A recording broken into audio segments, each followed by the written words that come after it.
Hello Electroheads! It's been a little while since I did one of these videos where I rant about electric cars being too expensive, for the few, not the many, and then come up with some solutions for how we can make them more affordable for everyday people. You always seem to enjoy these videos, so here we go again. Sit back, strap in. I'm going to be talking you through the incredibly affordable electric cars from China, about how China manages to produce them so inexpensively, and what needs to change in the West so that ordinary people are not priced out of important EV ownership that will save the planet. And before you start saying it's all about Chinese build quality being cheap, yada yada yada, let's bear in mind that Tesla and Mercedes both make electric cars in China right now. Let's bear in mind that your phone is probably made in China. Your television is probably made in China. Your mum was made in China, mate. If there's something electric around you right now, it was probably made in China. And it's starting to be the same with cars. Unlike a lot of other electric car channels on YouTube, we are not lifelong car nerds here at Electroheads. My colleague Ailish can't even name one Ferrari model. Ailish. Richard. What's your favourite type of Ferrari? We like electric cars because they can be part of the solution of saving this planet from being a fiery hellscape. They can improve public health in urban areas, and they can improve local pollution. But massive, inefficient 2-ton SUVs are not part of that solution. And ex-VW CEO Herbert Diess even admitted this recently. Too many SUVs and too much car ownership while thinking not far enough about changing values, priorities, sharing, and mobility demand in general. I have to widen my perspective, become more open to radical alternatives. That was Herbert there. So let's go, gang. Let's fucking go to China, where the government is overwhelmingly bad, but the cars and the food are overwhelmingly good. I want more. So get your passport ready, be prepared to hand over your human rights, sit back, relax, and enjoy some genuinely affordable electric cars, some of which are a little bit weird. Starting with number 1, the GM Cabrio convertible. This ridiculously adorable little electric car from China was so popular when it was first announced that you literally had to join a lottery to be able to buy one. These types of mini EVs are particularly important with young people in China. They're affordable at $14,000 brand new, quite cool, and with just 2 seats, they give you a brilliant excuse never to have children. I'm sorry, honey, we literally don't have enough seats for children. What am I supposed to do with my son? With a whopping 40 horsepower and 80 pound-feet of torque, you're not necessarily going to be the fastest kid on the block in this car. In fact, it only has a top speed of 62 miles an hour and a 0 to 30 time of 8 seconds. That's not really significantly different to a really fit cyclist like Lance Armstrong doing the Tour de France on drugs. But it does have a range of 280 kilometers or 174 miles, which is actually pretty impressive for its size. So guys, if you're not sold on this thing, I just want you to ask yourself, do we really need a world full of 2-ton vehicles firing along like missiles at speeds of up to 150 miles an hour when we all could just be driving around in the GM Cabrio convertible? Wouldn't life be better if we were all driving around in this thing, waving to each other, being happy, and probably killing less of each other? Aww. Sadly, much of the Western world isn't ready for you, my sweet, sweet prince. But I know your day will come. Anyway, on to the next car, the Chang Li. Now I'm looking at something even smaller. No, it's not my savings after 12 years of a Tory government. It's a new car that's being imported to America called the Chang Li. This is the cheapest EV in the world. And though I'm not going to spend too long on it, it is for sale in the US, like I said, so I think it's worth mentioning. The Chang Li is basically the grandchild of the G-Wiz, a car that's so genuinely terrifying to drive on roads that I think I'd rather just put on a cycling helmet and walk down the middle of the M4. But the Chang Li is bigger than the G-Wiz, and it's proving to be an incredibly popular concept in China where you can buy it for the equivalent of just $900. For context, that's less than I paid for my first car, which was 25 years old at the time, and only started if you parked facing downhill and risked doing a rolling start without actually having any brakes through the lack of electronic braking system, which I did many times and nearly died, killed several people, but it was a great car. I really missed that car, actually. Sadly, for the US market, with export and import costs through shipper Art Vandelay, the car costs $7,000 without windows. With a state-of-the-art lead-acid battery, you can get a whopping range of 40 miles out of this car, as long as you don't go over the top speed of 35 miles an hour. Total f***ing bullshit. Okay, so the stats don't look great, but it does come in a mini pickup version called the Pack Yak. And as any regular viewer of this channel will know, anything that's a mini pickup is enough to get me to part with my hard-earned money. So sign me up to the Pack Yak. This is the f***ing future I'm in. Right guys, enough silliness for the time being. I have something serious I want to talk to you about. As well as our YouTube channel being a treasure trove of reviews and opinions on electric goodies, we also have a website, electroheads.com. On our website, you'll find written reviews and guides of electric bikes and electric scooters, and you'll also find the Electroheads shop, where you can buy our favorite electric bikes and electric scooters directly from us. So, if you're in the market right now, or if you know anyone who is, then let them know, head over there. If not, just carry on watching this video.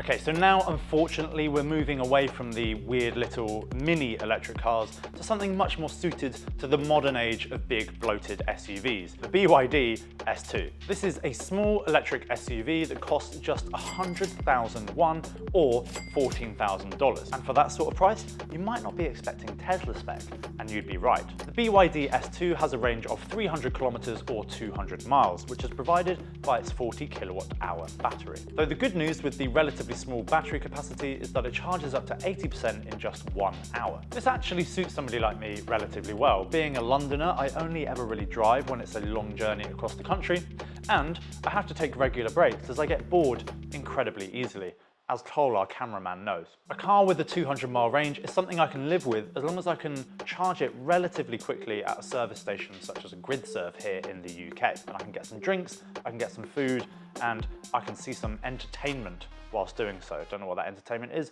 Beginning to ramble now. But what I'm saying is that I get distracted by things quite. You might think at a price like $14,000, this car would be as basic as a Maroon 5 fan, but you'd be wrong. It has some neat little tricks, such as a rotating touchscreen that you can press a button and have it in either landscape or portrait. I have no idea why that's useful, but for some reason I absolutely love that. The infotainment system itself is actually quite impressive, allowing graphic EQ customization, surround sound customization, and up to 7 customizable cabin settings. So this is not on the low end of the car market in China. It's an incredibly popular SUV with families, and one that would have the likes of VW and Ford quaking in their tires if it came to the Western world.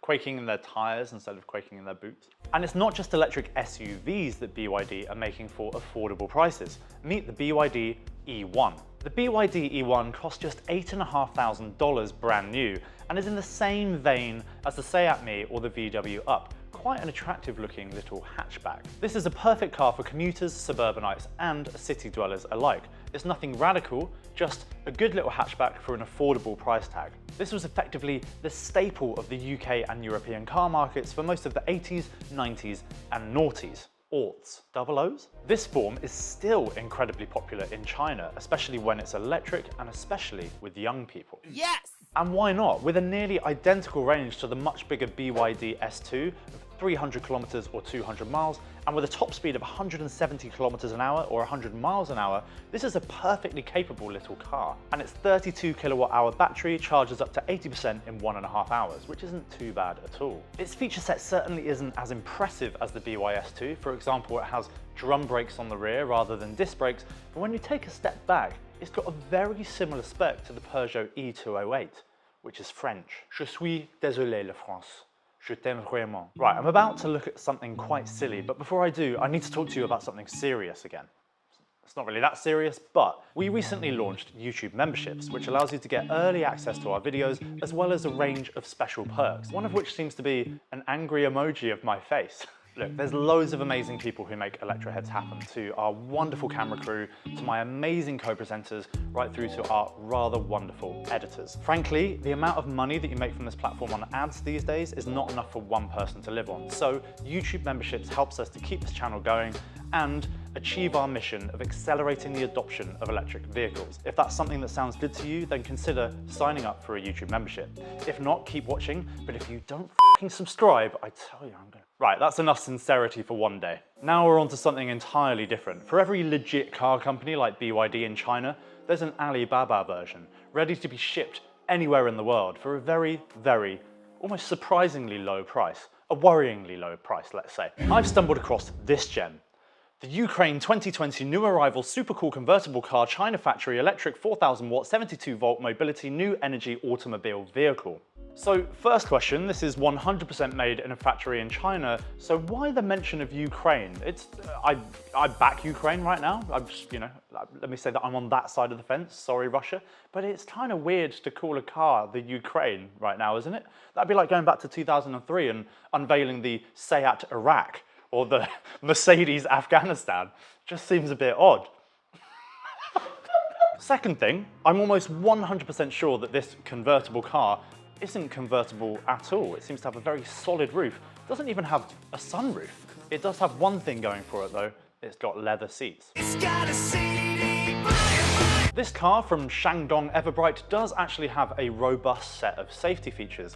It doesn't look like a bad car at all, but the idea of ordering a car from the internet just seems a little bit odd to me, but I guess that's what pretty much every Tesla owner has done. So maybe, who knows, I could order one, it will turn up on a ship in 28 days. They have a 100% on-time delivery record, and they've done $2.2 million worth of business from Alibaba. So I'm sure I could find worse cars than this on the internet. While I'm thinking about ordering this car, let me just offer you one more serious option on this list. I know we said we were doing 5, but I'm giving you 6. You can't be upset about that. I'm giving you more stuff for free. You're watching the video for free anyway, so just fucking pipe down.